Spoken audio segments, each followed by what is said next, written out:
Hoje, iniciamos uma jornada de reflexão sobre algo que nos acompanha diariamente: as escolhas que fazemos e o impacto que elas têm em nossa vida espiritual. O tema é profundo, pois toca diretamente naquilo que chamamos de liberdade. Vivemos em um mundo que exalta a liberdade como se ela fosse o direito absoluto de fazermos o que bem entendemos. E, de fato, Deus nos criou com o livre-arbítrio. Mas a verdadeira pergunta é: tudo o que podemos fazer realmente nos faz bem? Tudo o que é permitido nos aproxima de Deus? O apóstolo Paulo, em sua primeira carta aos Coríntios, capítulo 6, versículo 12, responde de forma direta: todas as coisas me são lícitas, mas nem todas convêm. Todas as coisas me são lícitas, mas eu não me deixarei dominar por nenhuma delas. Paulo estava escrevendo a uma igreja que, como nós hoje, vivia em meio a uma sociedade cheia de permissividades. Havia uma enorme confusão entre liberdade e libertinagem, entre o que é permitido e o que edifica. E é exatamente aqui que começamos a entender a profundidade desse ensino. Nem tudo o que é permitido me convém. Deus não nos chama para sermos apenas livres, mas para sermos livres com discernimento espiritual. A liberdade em Cristo não é uma permissão para satisfazermos todos os nossos desejos, mas uma oportunidade para escolhermos aquilo que glorifica o nome do Senhor. Infelizmente, muitos confundem a graça de Deus com uma carta branca para viver como quiserem. Mas a verdadeira graça nos capacita a dizer não ao pecado, a fugir das armadilhas que parecem inofensivas, mas que aos poucos nos dominam. Paulo complementa: eu não me deixarei dominar por nenhuma delas. Quantas vezes permitimos que coisas aparentemente pequenas ganhem espaço em nossas vidas a ponto de nos controlarem? Um vício disfarçado de lazer, um hábito aparentemente inofensivo que rouba nosso tempo com Deus, uma palavra dita sem pensar que gera mágoa e discórdia. Hoje, há muitas situações nas quais o mundo diz: não há problema algum. Mas o cristão, guiado pelo Espírito Santo, deve perguntar: isso agrada a Deus? Isso me aproxima de Cristo? Por exemplo, é permitido consumir entretenimento de qualquer tipo, mas será que tudo o que assistimos edifica nossa mente? É permitido navegar livremente pelas redes sociais, mas será que o que vemos ali alimenta nossa fé? É permitido expressar opiniões sem filtro, mas será que essas palavras são de amor? Como cristãos, precisamos ter consciência de que tudo o que fazemos tem um impacto espiritual. Meus queridos, o diabo não precisa nos empurrar para um abismo de pecados escandalosos. Muitas vezes, ele atua sutilmente, através de pequenos hábitos, pequenas concessões, pequenas distrações, até que nos vejamos espiritualmente enfraquecidos e dominados. Por isso, Paulo nos alerta sobre o perigo de sermos escravizados por aquilo que inicialmente parecia inofensivo. Falamos sobre a diferença entre o que é permitido e o que realmente convém ao cristão. Agora, avançamos um passo além: o papel do nosso corpo e da nossa mente nessa caminhada de santidade. O apóstolo Paulo continua ensinando em 1 Coríntios 6,13. Os alimentos são para o estômago, e o estômago existe para os alimentos. Mas Deus destruirá tanto estes como aquele. O corpo, porém, não é para a imoralidade, mas para o Senhor, e o Senhor para o corpo. Aqui, Paulo faz uma comparação interessante. Ele mostra que, embora existam coisas naturais e necessárias, como a alimentação, há uma realidade superior, o propósito eterno de Deus para o nosso corpo. O estômago e os alimentos são temporários, mas o corpo foi criado com um propósito divino e eterno: servir ao Senhor. Muitos pensam que a vida espiritual se limita ao interior, aos sentimentos e pensamentos. Mas a Bíblia nos ensina que nossos corpos também pertencem a Deus. Eles são instrumentos visíveis da nossa adoração e do nosso testemunho no mundo. O que fazemos com o nosso corpo reflete o que está em nosso coração. Nossos olhos, o que contemplam. Nossos ouvidos, o que escutam. Nossas mãos, o que realizam. Nossos pés, para onde caminham. Nossos lábios, o que falam. Cada pequena atitude corporal tem implicações espirituais. É por isso que Paulo, em Romanos 12:1, nos exorta: Rogo-vos, pois, irmãos, pelas misericórdias de Deus, que apresenteis os vossos corpos como sacrifício vivo, santo e agradável a Deus, que é o vosso culto racional. Nos tempos de Paulo, a cidade de Corinto era marcada por práticas imorais, cultos pagãos e permissividade sexual. Infelizmente, o cenário atual não é tão diferente. A imoralidade não é apenas aquilo que choca publicamente. Ela muitas vezes se manifesta de maneira sutil, dentro dos lares, nas telas, nos pensamentos.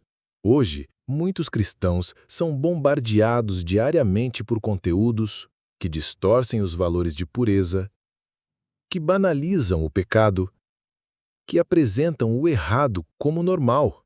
Aos poucos, o coração vai se acostumando com o erro, e o que antes gerava indignação passa a ser tolerado. É por isso que devemos vigiar não apenas o que fazemos, mas também o que permitimos que entre em nossa mente e em nossos olhos. Santificar o corpo não significa viver em extremos, com regras humanas pesadas e inflexíveis.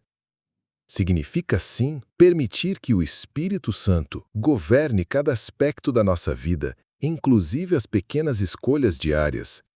O que assistimos, o que ouvimos, com quem convivemos, como administramos nosso tempo. A santificação é progressiva. A cada dia, somos convidados a renunciar o que não edifica e a buscar o que glorifica a Deus. A quem o nosso corpo pertence? Essa é uma pergunta central. O nosso corpo serve aos desejos passageiros deste mundo ou serve ao Senhor? Lembre-se, o corpo não é para a imoralidade, mas para o Senhor. Deus se importa com o que fazemos com o nosso corpo, porque Ele habita em nós. Somos templo do Espírito Santo. Não somos donos de nós mesmos. Somos mordomos de tudo que Deus nos confiou, inclusive da nossa saúde física, mental e espiritual.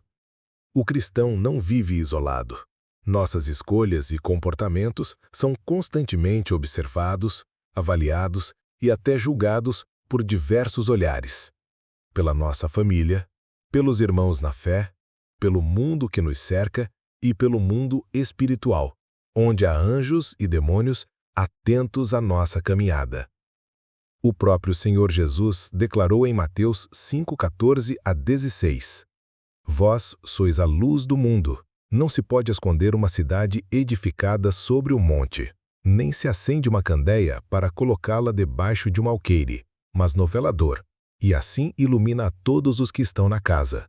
Assim brilhe também a vossa luz diante dos homens, para que vejam as vossas boas obras e glorifiquem a vosso Pai que está nos céus. O nosso testemunho tem o propósito de iluminar. Porém, essa luz também nos torna mais visíveis. As pessoas prestam atenção em como nos comportamos, em como reagimos, em como tratamos os outros, em como administramos conflitos e dificuldades. Paulo, em 1 Coríntios 10:32, nos alerta: Portai-vos de modo que não deis escândalo, nem aos judeus, nem aos gregos, nem à Igreja de Deus. Escândalo aqui não se refere apenas a grandes pecados, mas a atitudes incoerentes com a fé que professamos. Quando pregamos amor, mas agimos com ódio, geramos escândalo. Quando falamos de honestidade, mas agimos com desonestidade, geramos escândalo. Quando proclamamos pureza, mas vivemos em impureza, geramos escândalo. O problema do escândalo não está apenas na nossa queda, mas principalmente na queda daqueles que nos observam. Quantos já não se afastaram da fé por causa de maus testemunhos de quem deveria ser exemplo. Por isso, Paulo exorta com firmeza: vigiemos constantemente para não sermos motivo de tropeço para ninguém. Além do olhar humano, há também o olhar do mundo espiritual. A Bíblia nos revela que o inimigo de nossas almas, o diabo, é chamado de o acusador de nossos irmãos. Ele procura em nossas atitudes qualquer brecha para nos acusar diante de Deus e, assim, tentar enfraquecer nossa comunhão com o Senhor. Por outro lado, temos também o olhar amoroso do nosso Deus, que em sua graça e misericórdia nos defende, nos purifica e nos fortalece. Onde o pecado abundou, superabundou a graça. Romanos 5:20. Isso não significa que podemos viver relaxadamente, contando apenas com a graça para nos livrar das consequências de nossas escolhas. Antes, devemos viver em constante vigilância, não por medo, mas por amor e gratidão àquele que nos salvou. A cada dia, somos representantes do reino de Deus na terra. Onde colocamos os nossos pés, levamos o nome de Cristo. Por isso, a responsabilidade é grande. No trabalho, na escola, na vizinhança, nas redes sociais, na família e até mesmo nas pequenas conversas do dia a dia. Alguém pode estar sendo influenciado pela forma como nos comportamos. Nossos atos, muitas vezes, falam mais alto que nossos discursos. O inimigo de nossas almas raramente inicia seus ataques com grandes tentações logo de início. Muitas vezes, ele age através de pequenas concessões, pequenas permissões que parecem inofensivas, mas que, somadas, abrem rachaduras espirituais em nossas vidas. Uma pequena mentira aqui, uma indulgência naquilo que sabemos não ser saudável para nossa fé, um conteúdo que assistimos e achamos não tão problemático assim. Uma amizade que nos afasta sutilmente dos valores de Deus. Aos poucos, sem percebermos, essas pequenas concessões podem enfraquecer a nossa resistência espiritual, tornando-nos vulneráveis aos ataques do inimigo. Imagine sua vida espiritual como uma muralha forte e bem construída.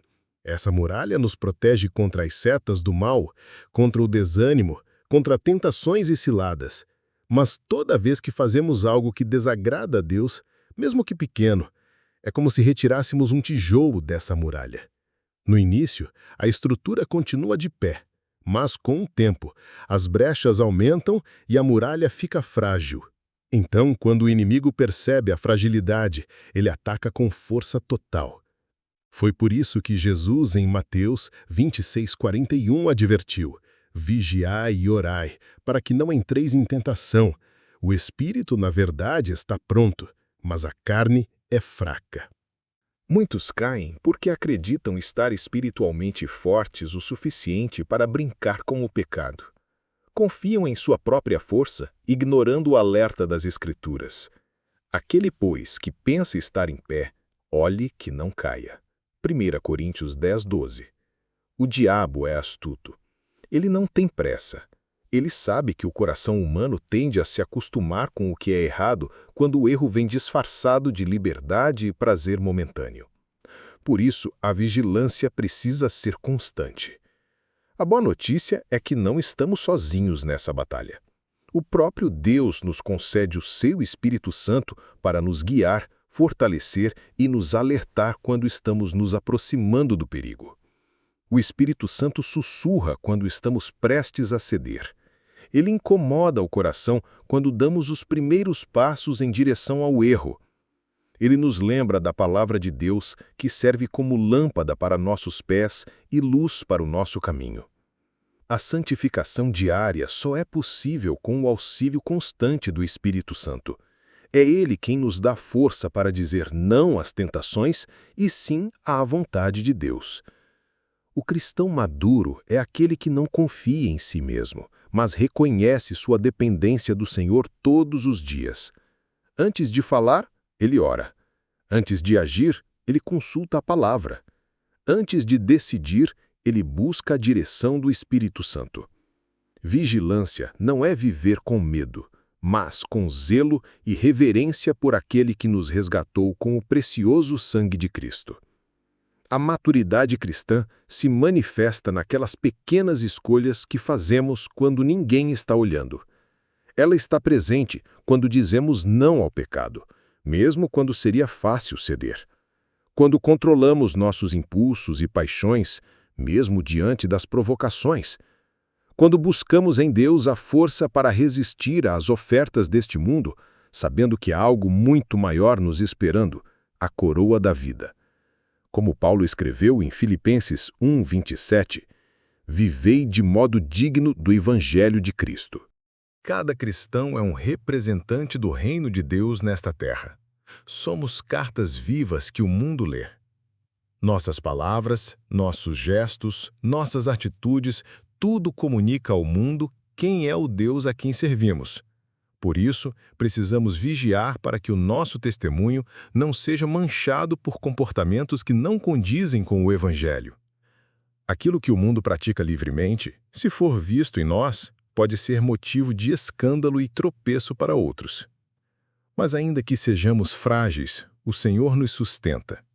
Mesmo quando falhamos, a graça de Deus superabunda. Ele nos oferece sempre o caminho de volta, a restauração e o recomeço. Como está escrito em Lamentações 3, 22 e 23, as misericórdias do Senhor são a causa de não sermos consumidos, porque suas misericórdias não têm fim. Renovam-se a cada manhã. Por isso, nunca desanime. Mesmo que você identifique áreas em sua vida que precisam ser ajustadas, saiba, Deus está pronto para perdoar, fortalecer e conduzir você em santidade. Não negocie seus princípios espirituais. Não se acomode com o que o mundo permite. Não brinque com o que pode te escravizar. Seja firme, vigilante, dependente do Espírito Santo e compromissado com a verdade da palavra. Porque, como Paulo afirmou, posso fazer tudo o que quero, mas não vou deixar que nada me escravize. Agora chegou um momento de nossa oração. Senhor Deus, hoje eu reconheço a Tua voz me chamando para uma vida de santidade e responsabilidade espiritual. Ensina-me a discernir o que me convém e a recusar tudo aquilo que possa me afastar de Ti. Que o Teu Espírito Santo me conduza diariamente, fortalecendo meu coração, renovando minha mente e guardando meus passos. Livra-me de toda brecha espiritual e de toda armadilha do inimigo. Que a minha vida seja um reflexo fiel da Tua glória. Em nome de Jesus. Amém. Se essa palavra falou com você, escreva aqui nos comentários. Amém. Eu escolho viver o que convém a Deus. Ou declare com fé. Glória a Deus, eu sou livre em Cristo. Compartilhe esta mensagem com alguém que precisa ouvir esta verdade. Juntos, vamos edificar vidas.